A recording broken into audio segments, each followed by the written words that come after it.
This character has bright blues, greens and red in her skin, but it works so well. Why and how is that possible? Keep watching to find out.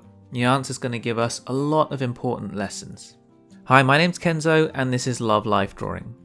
Marta Nael is a concept artist, fine artist and illustrator. She's done work for computer game companies, music albums, all sorts, and she likes to use both digital and traditional media. I really enjoy her use of colour and that painterly style, so I asked her and her publisher, Edizione Babylon, sorry for the pronunciation, for permission to use these images and they said yes. So a big thanks to both of them. So the first question that sprang to mind was about these wild colours, with bright blues, greens, oranges, sprinkled in with natural skin tone. If you get a facial feature slightly out of place, and you guys will know this from trying to draw portraits, it can look awkward and unnatural. So how come you can use colours that are completely different to actual skin tone, and it still feels like a natural living person? The first reason is that what really matters for it to make sense is the values, how light or dark each area is, not the hue, which is the colour itself. Just think about how black and white photographs of people, with all the colours taken out, they still look natural and full of humanity. Let's make this painting black and white. Take out all the colour. Look at those blues and bright reds. What happens to them in the black and white version? They still work. This just looks like a good representation of light and dark. That bright green there is where the light is reflecting, or this red is just a little bit of shade on her cheek.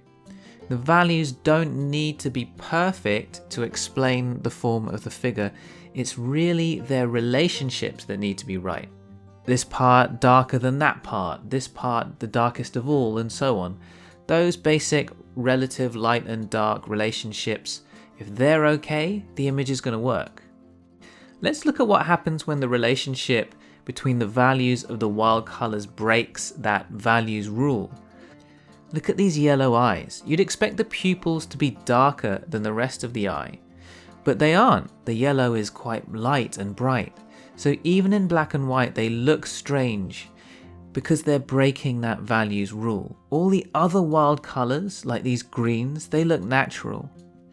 But the eyes don't. She's broken that values rule here and it gives this sense of eeriness to the character.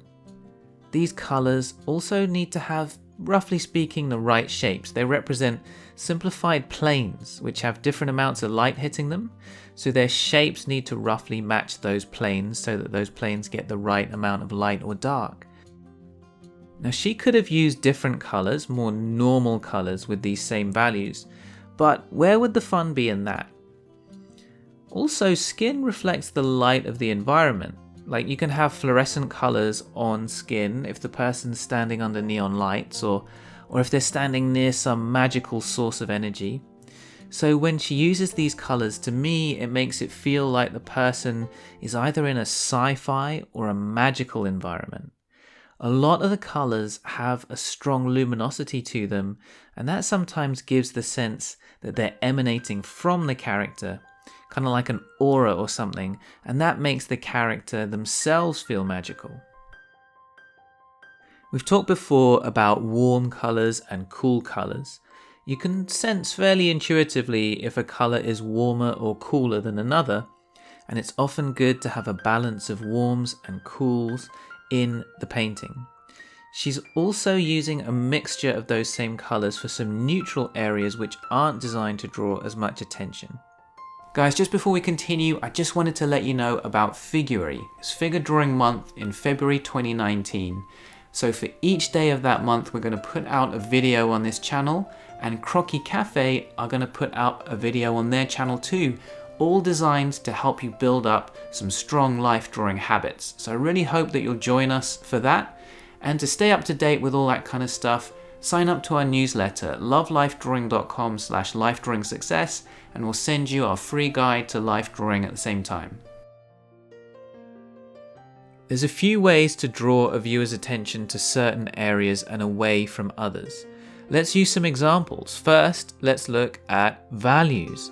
The character has all sorts of colors, but only has value contrasts, light against dark, in some areas, and they're designed to guide your eye up this sweeping curve to the main focal point.